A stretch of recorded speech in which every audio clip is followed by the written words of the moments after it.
Sí, bueno, hola, ¿qué tal? Buenos días.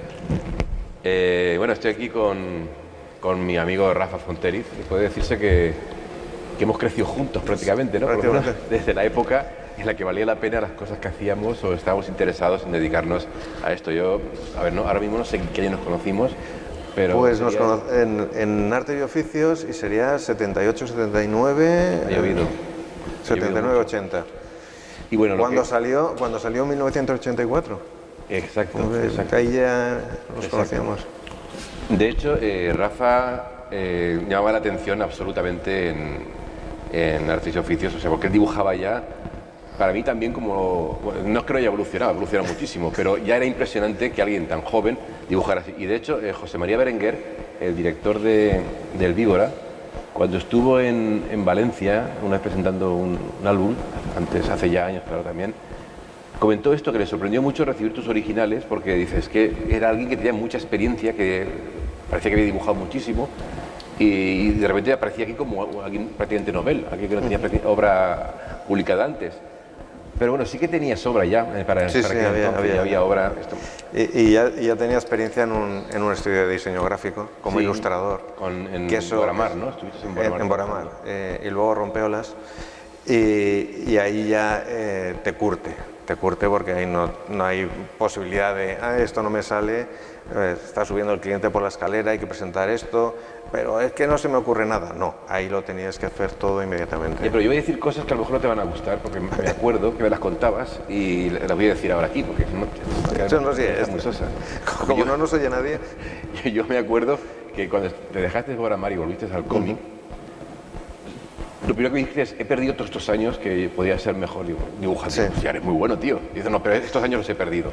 O sea, yo digo, es muy exagerado, pero era como tú veías el tema de que tú querías hacer cómic y nada más. Exactamente, exactamente. Yo es que me perdí, cuando estaba trabajando en publicidad, todo lo que aprendí ahí, desde luego me sirvió muchísimo para eso. Luego presentar un trabajo y presentar un trabajo muy profesional.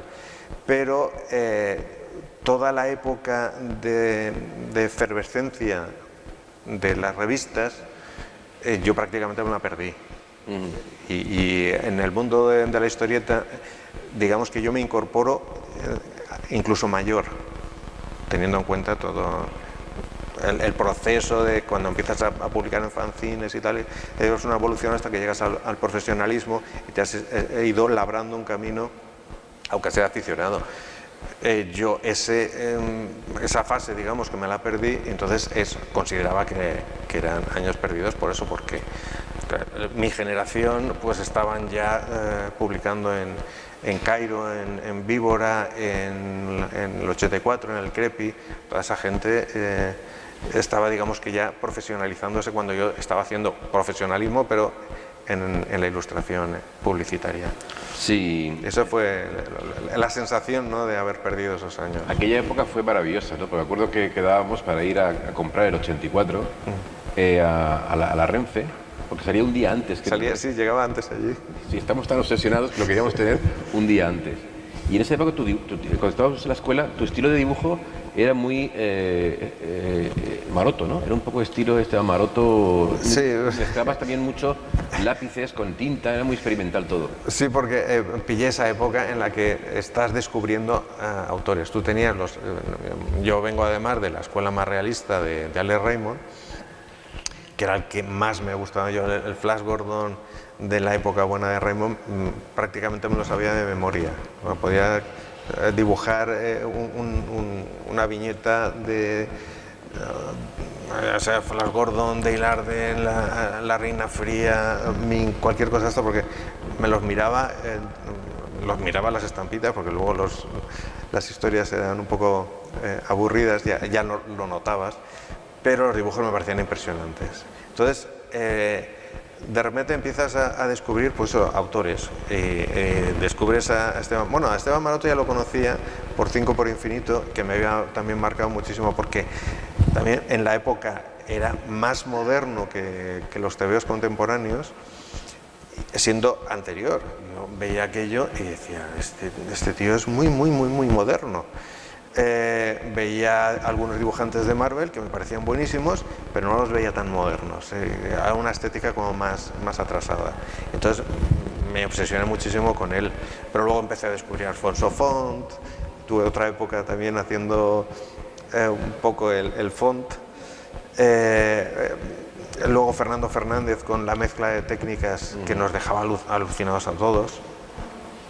O sea, entonces empiezas a ver un mundo ahí que se te abre y todas las influencias que puedes ir absorbiendo, que bueno, unas te dejan más pozo, otras te dejan menos, pero todas te enseñan.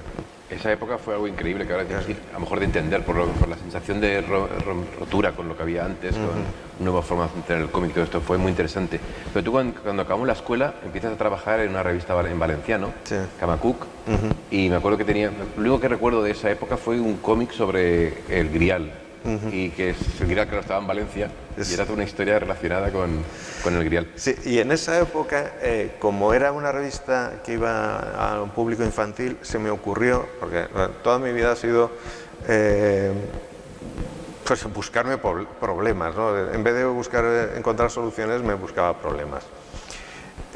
Como era un público infantil, el manga y sobre todo el anime estaban entrando en España, en el mercado. Se me ocurrió hacer una aventura medio manga, medio anime. Entonces, con un dibujo más orientalizado y luego con una forma de colorear también muy estilo anime. Las composiciones, el dinamismo de TVs como Akira, que también nos marcó en su momento. Todo eso iba metiéndolo y salió pues la historia esta del Grial, y con una estética totalmente, claro, la ves y te canta mucho, ¿no? Pero es muy el producto de la época y de la época que estaba viviendo yo profesionalmente. Claro, una forma de entender o de ver tu trabajo siempre es que has sido siempre muy experimental, has cambiado de estilo. De hecho, ahí lo hablaremos ya. Hay un álbum que dibujaste con dos estilos distintos, el mismo álbum. Pero claro, siempre tenías de fondo ese dominio que has tenido del dibujo. Por debajo de todo, tanto si hacías un estilo un poco más humorístico a veces, más serio, más... la escuela valenciana también hiciste. También hice, sí. Siempre de fondo tenías esa capacidad de conocer anatomía, de dibujar las cosas muy bien y muy rápido para lo que se requiere. Como un poco de documentación también, ¿no? Te basabas mucho también en tu... Sí, bueno, realmente es que tú cuando estás viendo una película, estás leyendo un TV o estás viendo una serie de televisión, o por lo menos yo funciono así, voy acumulando mucha información visual que luego intento aplicar en mi trabajo. Evidentemente muchas veces es necesario recurrir a información, a documentación, pero para darle esa agilidad, esa inmediatez, normalmente pues, tiro de memoria y tiro de ese archivo que te has ido guardando, porque en determinado momento utilizas un plano inclinado, porque en el cine iluminan de una determinada manera, y todo eso intentar aplicarlo a mi propio trabajo. Sí que es verdad, por lo que decías, otra de las cosas fue cuando hicimos Efecto Dominó para el Víbora. En aquel momento se utilizaba el Photoshop y todo esto, pero en España, si no fue la primera, desde luego fue una de las primeras obras coloreadas con Photoshop digitalmente, que eso también fue, quizá ha pasado desapercibido también porque la historia no tuvo tanta trascendencia, pero en su momento era un hito que estábamos abriendo, un camino ahí en la aplicación de Photoshop, en el coloreado de historietas, con un tratamiento que no abusara de los efectos de Photoshop, con lo cual a lo mejor tampoco la gente se dio cuenta de que eso era coloreado digitalmente. Fue otra de las veces que te metes en un lío por querer hacer cosas diferentes cuando en aquel momento no era Bueno, gracias a Berenguer que nos permitió hacerlo. Sí, Berenguer, que como he dicho antes, se quedó muy sorprendido a ver tu estilo de dibujo, el dibujo de alguien que ha publicado mucho, de alguien que es muy profesional y no conocía nada de ti. Primero empezaste con las X-Woman en su revista X, pero a ti eso no te gustaba en el fondo demasiado, ¿no? Sí, que te gustaba, pero tú lo que querías era publicar tu historia en el Víbora y era lo que estuviste ahí machacándolo hasta que lo convenciste. Bueno, es que se dieron dos circunstancias. Una vez que salió el Kiss, llevaba muy pocos números y, claro, necesitaban gente. Y yo necesitaba un trabajo ya para profesionalizarme dentro de la historieta nacional y poder dar el salto de la publicación local a la nacional. Entonces, es lo que había. Era una revista, necesitamos material, necesitamos autores, libertad absoluta, bueno, libertad absoluta dentro de los cánones, que las conversaciones cuando hablabas con Berenguer el tema de las historietas eran muy curiosas, ¿no? De todo, que las mujeres fueran gomosas, que no les pusieras muchas rayitas, que sea un dibujo muy limpio, porque en la mujer siempre cuando le das son mereados con muchas rayitas, sucias y tal. Luego veías la obra en general y decías, ¿por qué a mí me está exigiendo esto? Y a todos los autores no se lo exigen. Pero bueno, esas son cosas editoriales. Pero la conversación era eso. Entonces yo pensé, ¿qué es lo que dentro del género erótico que puedo aportar yo? Yo venía de haber leído superhéroes toda mi vida. Pues, un día estaba haciendo unos diseños de personajes que eran más bien en rollo sado y dije, la diferencia entre el sado y el superhéroe es mínima. Además en la época hay que pensar que en aquel momento estaba muy de moda no el superhéroe clásico que había leído yo, sino ya empezábamos con esta generación de Dark and Grimy. Eran más oscuros, más violentos, vestían más de cuero, no eran tanto las armaduras y tal, o los trajes de licra. Entonces estaba pensándolo y decía, pues hay un paso muy corto entre un diseño de un personaje sado y un... Entonces hice la mezcla. Y de ahí salieron las X-Woman, que era una parodia de los superhéroes. Convenciste a Berenguer de publicar una serie de zombies y medio superhéroes también en el Víbora, que parecía que no era su línea habitual de... Ahí también se dio otra circunstancia, y es que Berenguer, quizá no tanto Berenguer, más Emilio, estaban buscando, o Hernán, no sé, uno de ellos, estaba buscando llegar a un público diferente. La línea clásica del Víbora, pues, esa generación estaba dejando de comprar TVOs o no era suficiente para ampliar público. Y entonces quiso pegar un cambio. Se fue a Japón, estuvo pero alucinando con la producción japonesa y se trajo autores japoneses. Claro, meter a autores japoneses así de golpe, no eran los clásicos, evidentemente, era un material mucho más selecto, y cambiar la línea editorial dio que encajara en ese momento la historia que le proponía yo. Y así fue como empezamos. Bueno, y después de eso ya fue el momento en el que das el salto a Marvel. Sí, bueno, Marvel Uka.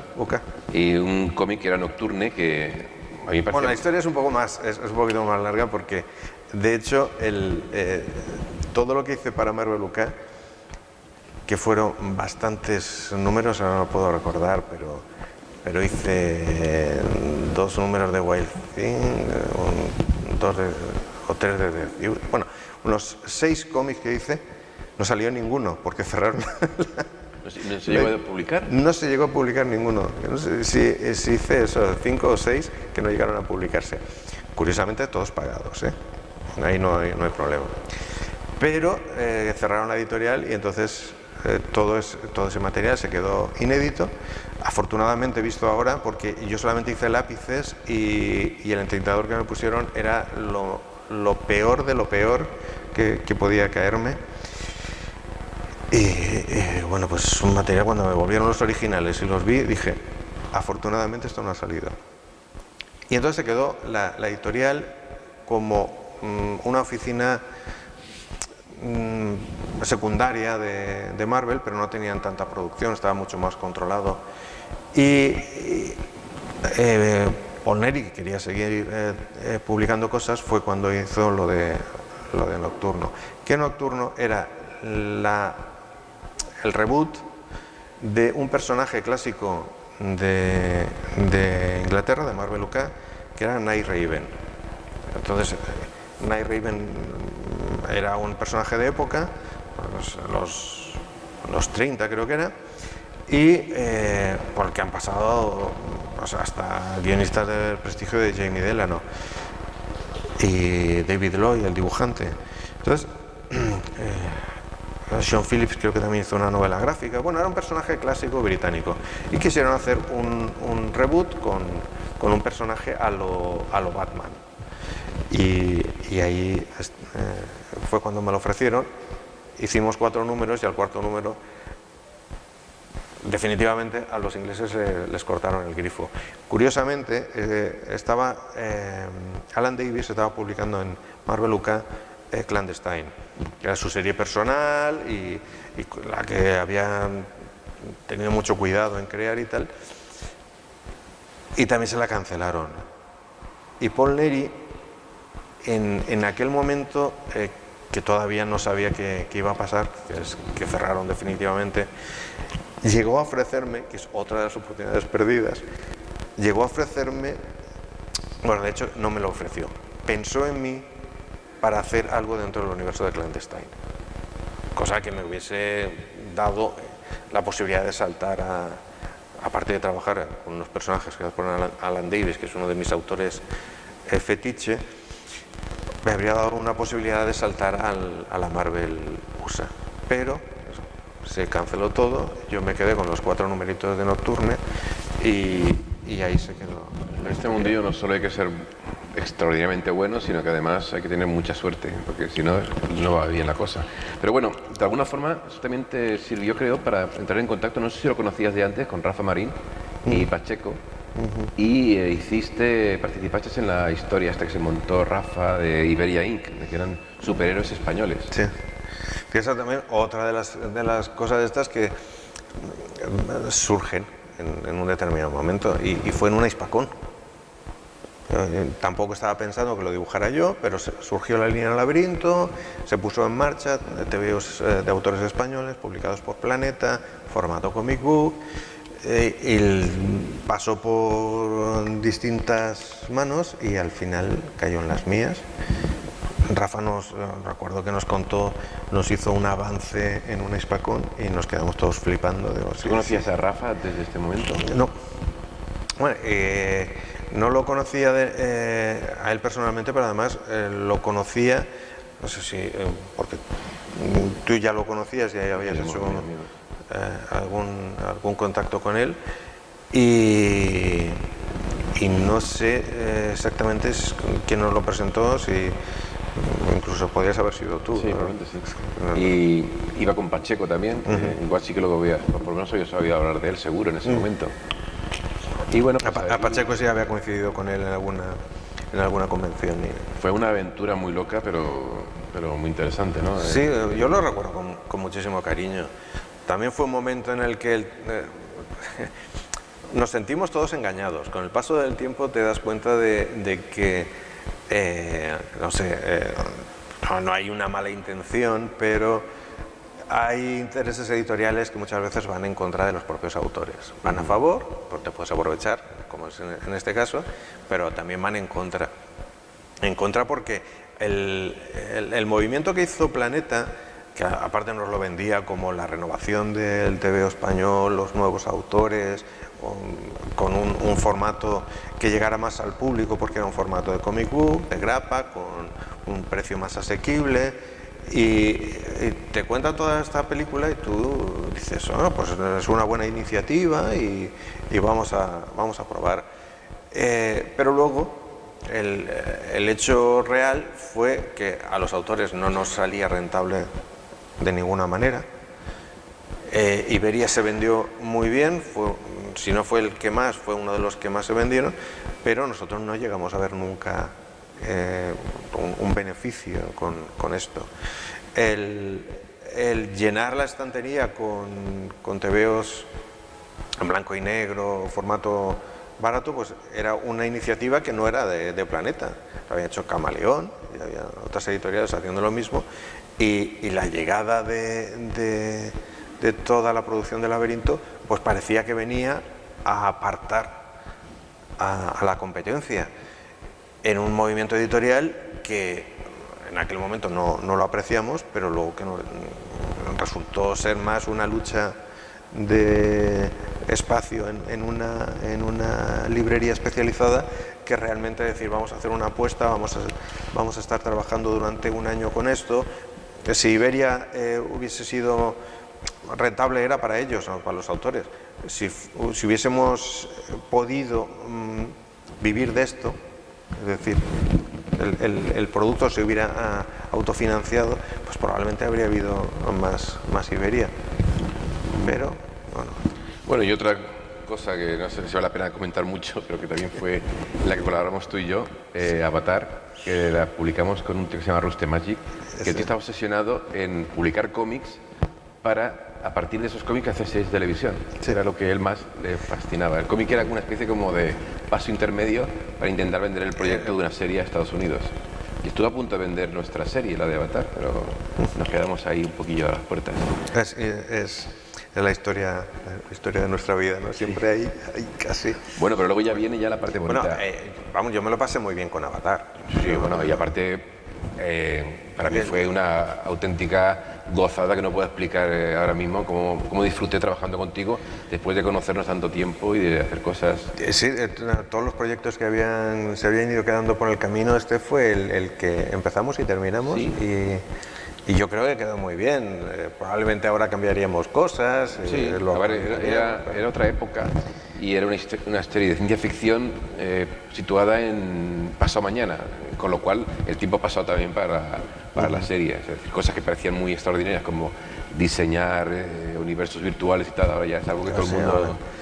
Y además a mano, sin ordenador, porque el señor también se empeñaba en que él quería los originales pintados a mano, no quería color digital. Tenía también muchos experimentos con la pintura y páginas con colores básicos. Yo te digo, es el buscarte problemas para que cada trabajo aporte una cosa diferente. Sí, yo me acuerdo que hiciste unas ilustraciones para una novela mía, Locura de Dios, que espectaculares, y lo digo por de buscarte problemas. Te empeñaste en hacerlas con la plumilla inglesa, que es una maravilla, pero tardabas como 2 semanas acerca de la ilustración. 2 semanas, Pero digamos que, o sea, no tienes oportunidad de hacer ese tipo de cosas. Sí, sí. Entonces, se prestaba muchísimo la obra a hacer ese la tipo plumilla de inglesa, explicamos un poco en qué consiste. Sí, bueno, es una imitación del grabado. O sea, antes el grabado pues era ir haciendo los surcos, digamos, como un negativo, luego al pasar la tinta, en la parte que quedaba en relieve, pues se veía el dibujo. Entonces era imitar eso mismo, pero en este caso se le llama plumilla inglesa, pero en realidad era pincel. Entonces, cuando quieres una zona iluminada, todo va con trazos, con líneas. Y entonces para hacer los volúmenes, donde va iluminado es un trazo muy fino y donde hay sombra es un trazo más grueso. Todo a pulso, sin perder el pulso de... Ese degradado es lo que va dando el volumen y te da la sensación de que es un grabado, pero en realidad está hecho pincel. Es un trabajo espectacular. Y es el tipo de ilustraciones me busqué del 19, de las crónicas estas de viajes, de ese tipo iban a Egipto y descubrían pues una estatua que está medio enterrada, un faraón y tal, y entonces, claro, no iban con la foto y se dibujaban todo con ese estilo, con muchas rayitas. Vamos, que siempre ha sido de buscarte problemas, no has dicho, me lo quito esto de encima, que esto parece un trabajo para un amigo. Por eso no gano dinero. Bueno, pues ya llegamos a una parte curiosa, que es cuando empiezas a trabajar en Francia. Sí. En Francia, con un cómic que esa época nos veíamos casi todas las semanas para comer juntos y me enseñabas lo que habías dibujado y era alucinante, porque la historia aparte era muy interesante. Era un tío que le ofrecen el mejor trabajo del mundo, que es cuidar una isla paradisíaca, y él está solo en la isla cuidando un poco el jardín. Y curiosamente, creo que fue la semana pasada, salía el anuncio otra vez. Vuelven a ofrecerlo. En el mundo real, quiero decir, es un trabajo real. En Australia, cuidar una isla. Bueno, es una isla, es un sitio de estos que tienes que grabar un vídeo de lo bien que te lo pasas con tu moto de agua, haciendo no sé qué, haciendo surf o lo que sea. Haces un vídeo diario, un videoblog, y promocionas el sitio. Y al mismo tiempo lo tienes cuidado, como es lógico. Y el guionista era Christoph Beck, que era un tipo de fama en ese momento, y apareció en Soleil. Y luego inmediatamente, fueron 5 tomos. Tres tomos. 3 tomos. Luego hiciste... Otra de las típicas que pasan a lo largo, me pasan a mí, pero me pasan a todos los que estamos implicados en esto. Vendió los derechos bueno, él está también muy metido en el mundo del cine. Vendió los derechos a una productora para hacer la película del mejor trabajo del mundo. Sí, había fecha para empezar el rodaje, había algún nombre para el casting, y firmamos los contratos. No vimos un duro porque la productora quebró. No les pagaron y evidentemente nosotros tampoco cobramos, y la película al final no se hizo. Era un poco un rollete tipo Lost, que estaba muy de moda también entonces, pero con final lógico y con sentido, vamos, que tenía toda una lógica. Y bueno, luego haces para Soleil una serie que se llama Roma, que también he visto algunas cosillas que hiciste y era pues un desafío, ¿no? Me comentaste que era bastante complicada esto para los franceses. El TVO histórico tiene un problema gordísimo. En Francia tiene una tradición y ahora respeto muchísimo más a todos los autores de TVO histórico, porque sé lo que se sufre haciendo uno. Tiene una tradición enorme, y eso implica que cualquier cosa que hagas tiene que ser cuanto menos realista. Vamos a decir que históricamente sea impecable, pero que resulte creíble, que por lo menos se aproxime lo más posible a esto. Entonces, cuando me llegó a mí el guión, desmintiendo las teorías estas de que los guionistas franceses te pasan muchísima documentación y todo eso, no pasaba tanta documentación, daba alguna referencia para que tú buscaras. Entonces, cada vez que yo me planteaba, porque las entregas mínimas tienen que ser de 5 páginas, yo me planteaba las 5 páginas que me tocaba dibujar, y estaba horas y horas, bendito Google, buscando por internet en páginas inglesas, italianas, francesas, documentación sobre Roma y la época en concreto. A mí me tocó la época de Marco Antonio y Cleopatra, y la victoria, el ascenso y la victoria de Augusto. Una de las referencias que utilicé fue la serie Roma.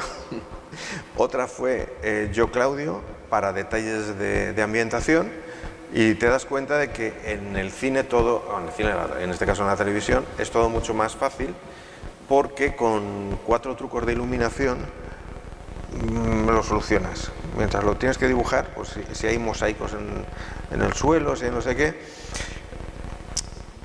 no tienes que fijarte mucho en el detalle. Tú sabes que está ahí, lo ves, pero si lo tienes que dibujar, lo tienes que dibujar. Claro, también es un poco tu culpa, que es súper detallista cuando dibujas. Sí, tengo esos vicios y no consigo quitármelos. Pero el rollo es las lámparas, no sé qué, todo ese tipo que aparentemente no le damos importancia. Cuando lo tienes que dibujar, lo tienes que situar en una ambientación, ya te digo, que resulte realista.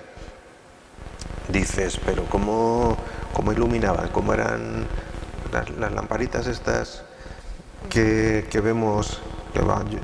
Yo Claudio cuando se iba al baño, ¿no? Y llevaba la lamparita esta de aceite, que tú pasa lo mismo con un carrito de supermercado. Todos usamos un carrito de supermercado, pero cuando tienes que dibujar un carrito de supermercado, de repente dices, a ver, va la parte está aquí, hay una parte que se mete dentro del otro carrito, luego la cesta va por aquí, las ruedas van por allá, y es un lío. Hay detalles de estos que no le das importancia, que los tienes asumidos, pero cuando tienes que dibujarlos, tienes ni idea de cómo son. Claro. Entonces, si eso lo llevas a la arquitectura, al urbanismo, cómo eran las calles, cómo eran las tiendas, llega un momento, porque además eso, está todo lleno de planos generales. Tienes una página con 6 viñetas y son 6 planos generales.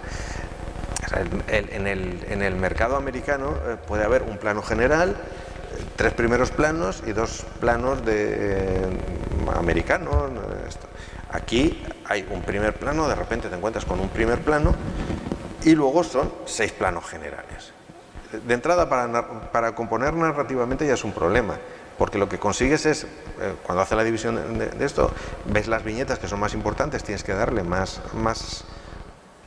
espacio, más superficie, y luego se te queda un primer plano que para encajarlo en medio, pues tiene que ser un primer plano, muy primer plano. Ni siquiera puedes poner un plano medio, un plano americano, porque quiere que sea, el guionista quiere que te centres en ese primer plano. Entonces empieza a multiplicarse los problemas.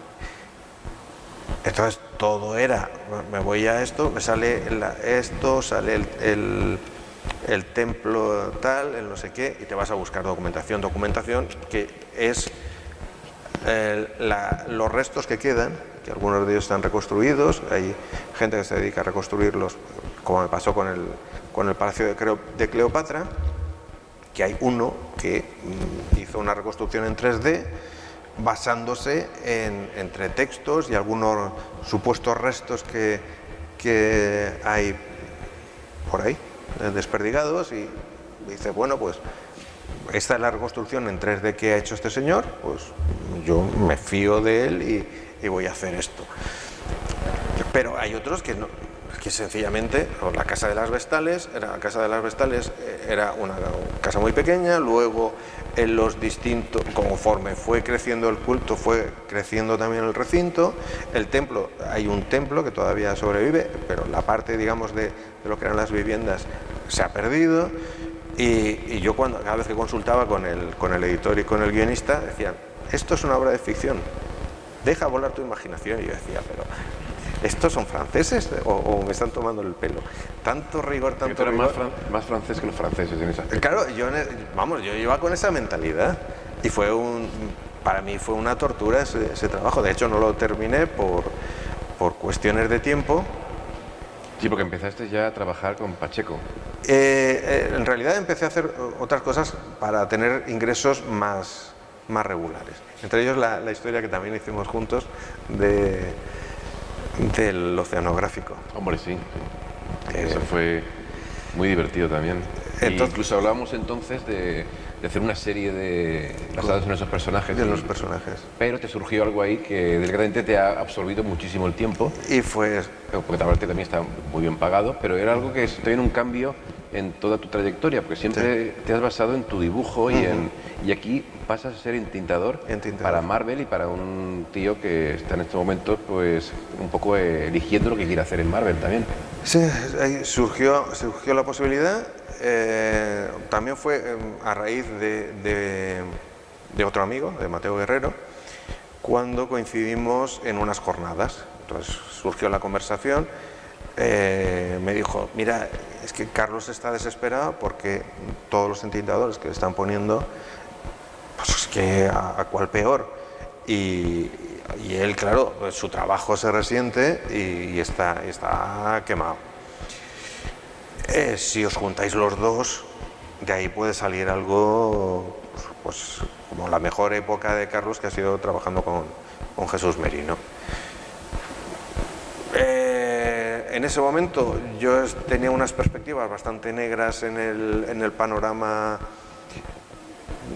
tanto francés como aquí en España, que en España está descartado todo, ni ilustración publicitaria, ni stories, que durante un tiempo estuve combinando también haciendo stories, nada, no había nada. Pero tú para los stories eras un elemento genial, porque como eres capaz de dibujar cualquier cosa sin documentarte y construir la escena desde un punto de vista cinematográfico. Que es realmente lo que importa en un story.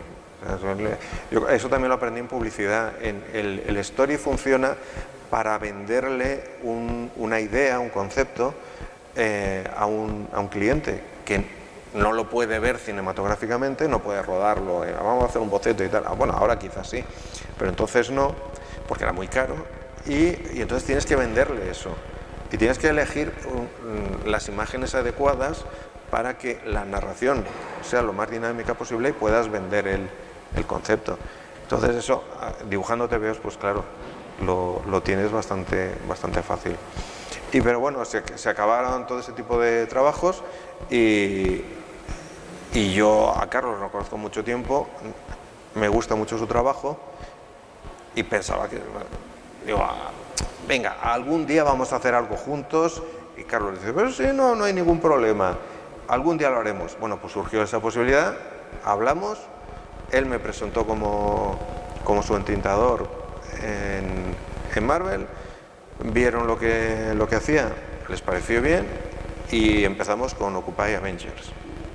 Y el resto ya es historia, esto ya hace más de 3 años. Y estás con eso de dedicado en exclusiva, más que es mucho trabajo también, que te absorbe por completo. Sí, y además el mundo editorial tiene cosas que te da igual que sea Francia, España o Estados Unidos.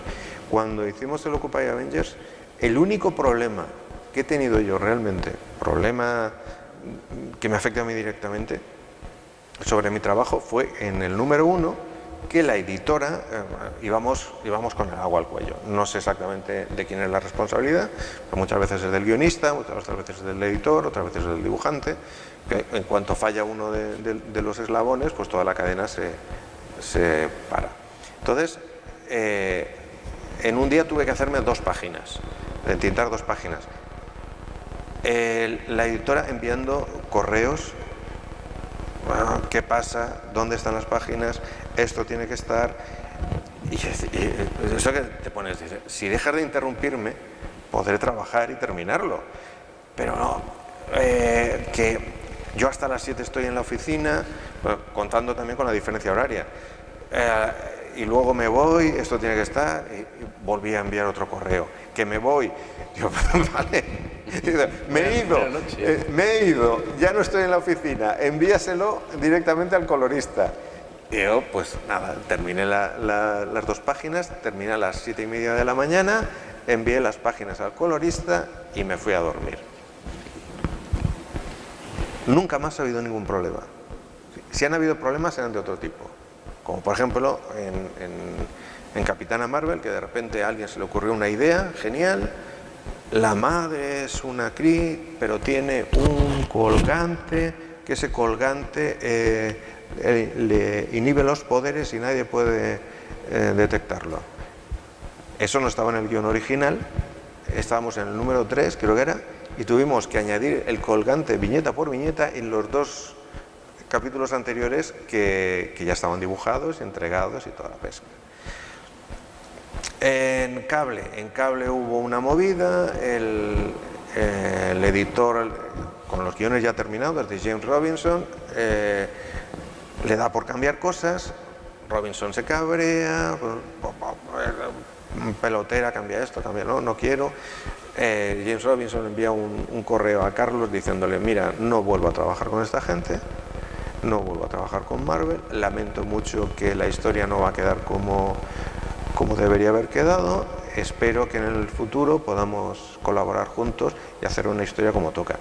Claro, ahí ese tipo de cosas nosotros no las podemos controlar, son cuestiones editoriales y a ti lo único que te queda es que si te dejan para hacer un TVO de 20 páginas 10 días, tienes 10 días y ya móntatelo como te dé la gana, porque no es mi responsabilidad, es que el guionista, el editor, no sé qué, el guion no ha llegado, luego tiene que pasar por el dibujante, el dibujante tiene que enviar los bocetos, se los aprueban en la editorial, me los envía, cuando están dibuja a lápiz, me los envía a mí, yo los entinto, los envío a la editorial los vuelve a supervisar y se los envía al colorista. Todo ese proceso que está hecho para que el trabajo fluya y sea, pues eso, que no se interrumpa, cuando cuando es la propia editorial la que dice, ay, que nos hemos equivocado, que estos diseños no son los que tenían que ser, que por una cuestión de tiempo hay distintos equipos creativos trabajando en una misma historia, pero no le han pasado los diseños, que es otra parte del trabajo editorial, el tener los diseños de los personajes y que todos los equipos que están trabajando respeten el mismo diseño. Y no se lo pasa, y entonces tienes que rehacerlo y tienes que retocar todas las viñetas, el disfraz, bueno, el uniforme del superhéroe que no era el que tocaba. Ni pagan las correcciones ni te dan un día más. Pero claro, ahí ya no, ahí sí que no puedes hacer nada. Pero ya te digo, directamente solamente fue, y además creo que fue ese tira y afloja que tienen los editores cuando trabajan con alguien nuevo, de apretar hasta ver dónde aguanta. Si aguanta y pasa, todo como la seda. Porque lo que estoy pensando ahora con lo que estás contando es que a fin de cuentas a ti te llega el trabajo de otra persona que lo tiene que terminar y que cualquier retraso que tenga él te afecta a ti o no te afecta a tú. Sí, no, digamos que el método Marvel estaba concebido para que, pues eso, dibujes 22 páginas más portada en el caso que te toque hacer portada en un tiempo limitado, que pueden ser un mes, pero pueden ser 20 y tantos días. Pero eso es que todo funcione. La cuestión es que todo funcione. Si no, todo el retraso que se pueda acumular te lo vas comiendo tú. Y el que te retrases tú se lo está comiendo el colorista. Y entonces el hecho de que la máquina esté perfectamente engrasada y funcione, en la mayoría de los casos depende de los editores. No depende tanto de los autores. Hay autores que son lentos, hay autores que prefieren irse por la mañana a surfear y luego por la noche dibujar un rato, pero lo normal es que funcione porque los editores coordinen el trabajo y siempre esté en la mesa, tanto del dibujante, del guionista, del que pone los diálogos, del rotulista, todos tengan siempre trabajo en la mesa. Pero tú te lo estás pasando bien, estás disfrutando. Yo lo estoy disfrutando. Y además me contás que estás haciendo ahora una serie también con Pacheco que no es para Marvel y que es una historia súper interesante. Sí, es bueno, supongo que alguno de vosotros lo conoceréis, que es Arrowsmith, salió hace ya unos cuantos años, la entintó en aquel momento Jesús Merino, en la época de esplendor de Carlos, cuando podía permitirse el lujo de elegir proyectos más personales, y él tiene un contrato en exclusiva con Marvel, pero no sé, las negociaciones que hiciera, seguimos trabajando para Marvel, pero le dieron la libertad para hacer esta historia. Y es una historia ambientada en un mundo de fantasía, de orcos, hadas y demás, pero como si fuera la Primera Guerra Mundial. Entonces es una historia que no es una historia de superhéroes, es una historia ambientada en una Europa ficticia, pero enraizada en el folclore popular, con trolls, hadas de agua y bosques y demás, y dragones. Entonces la idea son dragones y trincheras, ¿no? Sí, hay escenas como si fuera eso, la Primera Guerra Mundial, pero los soldados tienen dragones y usan magia. Entonces el tipo de historia se presta mucho a hacer un trabajo, tanto como dibujante como en mi caso el entintador, de hacer texturas, tramados, un montón de cosas que en un TVO de superhéroes pues no hemos podido hacer. Hicimos, a mí los trabajos de los que hemos hecho, de los que más contento me he quedado ha sido la vida de la Capitana Marvel y Cable. En Occupy también, nos lo pasamos bien, pero era ese momento en el que estábamos encajando uno y otro, pero en Capitana Marvel, por ejemplo, estábamos ya los dos muy, muy consolidados. Y el trabajo, lo que pasa que era muchísimo más en el estilo clásico de superhéroes, más limpio, y en este estamos haciendo un trabajo que sería más de TV europeo. Y realmente yo estoy pasando. A mí es que me encanta entintar. Hay gente que lo odia y que le parece el trabajo más ingrato. Hay gente que considera que, bueno, claro, te dan el dibujo y tú lo repasas. Es algo más, dibujas con la tinta. Pero tú que ya estás dentro, ¿cómo ves el futuro de Marvel? Porque tengo entendido que a pesar del éxito de las películas, que son ahora mismo el gran éxito en el cine, quizá la gente, eso no acompaña un éxito igual por parte del cómic, como que son cosas que funcionan por caminos muy distintos. Con el paso del tiempo nos hemos dado cuenta de que es algo así. O sea, el mundo del cine, el universo cinematográfico Marvel, tiene un público y además tiene unas reglas. Y el público de los tebeos es un público de los tebeos que en muchos casos sí va al cine, pero el que va al cine en la mayor parte de los casos no va a la tienda especializada. Se dan casos de que tú ves las películas de los X-Men, que bueno, antes estaban separados de esto por cuestiones de derechos, de Fox. Bueno, ves las películas de los X-Men, te gustan los personajes de los X-Men, vas a una tienda especializada, ves esas mismas historias y dices, pero estos no son de verdad, porque no llevan los disfraces que has visto en la peli. Entonces, ¿cómo que no son de verdad? Los que tú has visto no son de verdad, estos son los auténticos. Y claro, se produce ahí un choque, además un choque generacional. El público que ha estado leyendo tebeos durante muchísimo tiempo, siguiendo a los personajes de Marvel, a veces ve problemas y luego empiezan a sacarte listas con estos youtubers, ¿no? Diciendo la viuda negra tal, eso no lo habría hecho jamás, en esto pasa esto, pero no es posible porque este personaje no aparece. Dices, no, olvídate, o sea, tú no estás viendo ese tebeo que leíste que te marcó en imagen real, es otra cosa. Entonces se han apartado y de hecho yo creo que va a ser un producto que difícilmente pueda funcionar junto. O sea, puede funcionar a nivel de... Tú haces V de Vendetta, por ejemplo, en su momento el tebeo salió en cuadernillos, bueno, salió publicado en revista, luego reeditado en cuadernillos. Pero luego lo sacan en formato, aprovechando la película, lo sacan en formato novela gráfica. Y no vamos a meternos con la novela gráfica porque si no, no acabamos. Entonces, eso, lo pones en FNAC y vende lo que no vendió el cuadernillo. Ese ha funcionado muy bien gracias a la película. Pero es un caso. No puedes hacer lo mismo con el resto. Entonces, en el caso concreto, tanto de Marvel como de DC, es que se crean dos universos totalmente separados, aunque tengan puntos de contacto, y luego es más probable que el tebeo acabe siendo el merchandising de la película que la película un apoyo para vender tebeos. Eso es lo que estamos viendo en estos momentos. Y las series de televisión, 3/4 de lo mismo.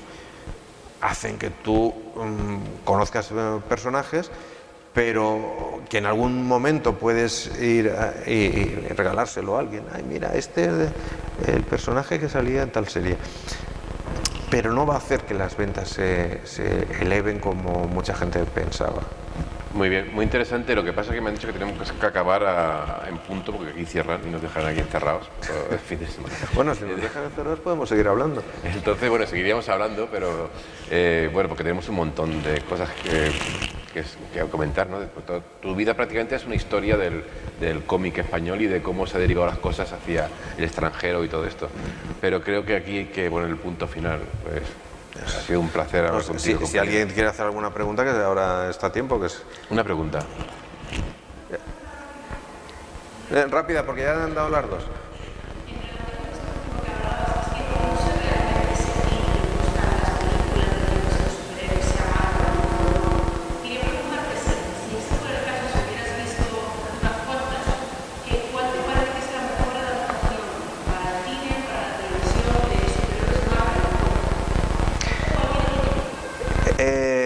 En vez de decir, me alegro de que me hagas esa pregunta, debería decir, estaba esperando que nadie me hiciera esa pregunta. Porque me he visto unas cuantas pelis y todas me parecen exactamente lo mismo. Es decir, hay un inicio que puede ser muy interesante, un desarrollo que puede ser en algunos casos mejor o peor, y un tercio de película que se lo chupan con una pelea súper espectacular que acabas harto. Es que yo me duermo. Yo me duermo también. Me duermo. O sea, en una película de acción te duermes. ¿Cómo? Pues lo han conseguido. Doctor Extraño me pareció que visualmente funcionaba bastante bien, pero me pareció un tostón que acabé durmiéndome con la pelea final, dando vueltas. La de los Vengadores, la primera, la de Joss Whedon, que tanto le gustaba a todo el mundo, esa no me dormí, pero me pareció que la pelea final es súper espectacular, pero que si van a ganar los buenos, ¿para qué? Las de Batman de Nolan, que es de lo mejorcito que he visto, por lo menos las dos primeras, en la primera hay una pelea final que si sabes que va a ganar Batman, ¿para qué me destrozas el tren y no sé qué, y la ciudad y Gotham y tal? Va a ganar, es que no importa. Podrían pactarlo antes. Claro, dice, no, vamos a ver, el solucionar el final. Otra que también me pareció buenísima fue la segunda de Batman de Tim Burton. Me pareció buenísima porque además está llena de unos giros de guión que van como anticipándote cosas, como por ejemplo cuando al pingüino lo tiran desde el puente, que va a ser el puente en el que muera al final, cuando Catwoman vuelve a su casa, tiene un neón, el neón está roto y se lee Hell.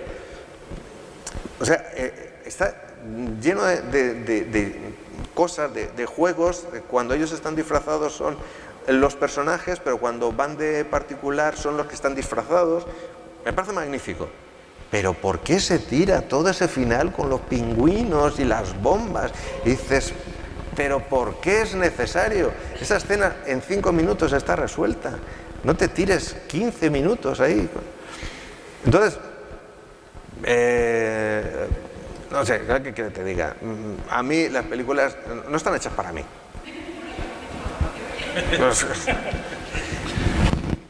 ¿Cuál es la mejor? Pues no tengo ni idea, la verdad. Pero a mí, por ejemplo, Legión me pareció magnífica, me lo pasé de muerte, pero tiene poco que ver con el TVO. Entonces, ¿qué es lo que es bueno? Pues hacer una película, o hacer una serie de televisión, o hacer lo que sea, que funcione por sí misma y que digas, no me ofende yo que he leído estos TVOs, pero me está contando otra historia y dentro de ese universo funciona y funciona muy bien. Y entonces, al que va a ver las películas y le encantan y se lo pasa muy bien, pues yo no voy a discutirle al director y decirle lo has hecho muy mal, porque ha hecho una cosa que hay un público que le funciona. Que ese público luego lee el TVO y le parece pueril, también puede ser, pero ahí no te puedes meter, eso ya son cuestiones muy personales. Y yo te digo que a mí personalmente es que todas las que he estado viendo, todas al final he acabado, bueno, casi todas, la mayoría, he estado acabando durmiendo. Bueno, pues Rafa, muchas gracias. Nada. Gracias a todos. A vosotros.